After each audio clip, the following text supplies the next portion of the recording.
High, কেমন আছো সবাই? আশা করছি সবাই অনেক ভালো আছো আর আমরাও অনেক ভালো আছি। তো আজ যাবো একটু ঘুরতে, কারণ আমার ভাই অনেক দিন থেকে বলছে যে ওকে নিয়ে একটু ঘুরতে যেতে হবে। আর এদিকে ভাই বায়না ধরেছে যে ও আমার কোলে বসেই যাবে, আর দেখো কোলে উঠে পড়েছে। আর আমার না এই রাতে ঘুরতে যেতে ভীষণ ভালো লাগে। তোমাদের কার কার রাত্রেবেলা ঘুরতে যেতে ভালো লাগে অবশ্যই কমেন্টে জানিও। আর দেখো রাত্রেবেলা রাস্তাগুলো দেখতে কি সুন্দর লাগছে।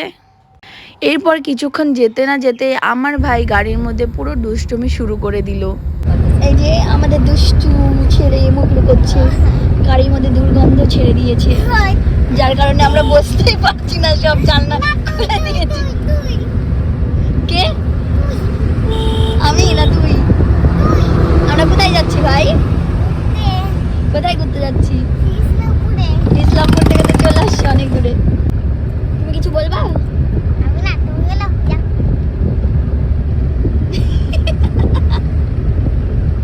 আর দেখতে দেখতে অনেকটা পথ চলে এলাম। আর এরপরে ভাইয়ের আবার বায়না ধরেছে যে ওকে আইসক্রিম কিনে দিতে হবে। আর এদিকে আমার পিসা পুরো রেগে গিয়েছে, কিন্তু ভাইয়ের তাতে কি, ও এখন আইসক্রিম খাবে।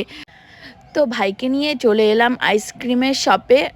আর এখানে এসে দেখছি যে বিভিন্ন রকমের আইসক্রিম রয়েছে।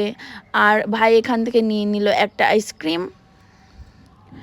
তো এরপরে ও গাড়িতে বসে আইসক্রিমটা খুলছে, আর আমি এটাকে না প্রথমে ভেবেছিলাম যে কেক, কিন্তু শপের কাকুটা বললো না এটা কেক না, এটা আইসক্রিম। তো আমি অনেকটা এক্সাইটেড যে এই আইসক্রিমটা দেখতে কেমন হবে। আর সত্যি বলতে আমি না এমন ধরনের আইসক্রিম এর আগে কোনোদিনও দেখিনি। তো আমি একটু ট্রাই করে দেখলাম, কিন্তু খেতে বেশ ভালো ছিল। কিন্তু আমার ভাই বলছে তুমি দাও, অনেক খেয়ে নিয়েছো তুমি। কেমন ভাই? ভালো। তো এরপরে আমরা বেরিয়ে পড়লাম শ্রীকৃষ্ণপুরের দিকে। আর এখানে এসে দিয়েছিলাম চায়ের অর্ডার, কিন্তু গল্প করতে করতে চাটা পুরো ঠান্ডা হয়ে গেছে, তাই ভাইকে পাঠালাম আরেকটা চায়ের অর্ডার দেওয়ার জন্য।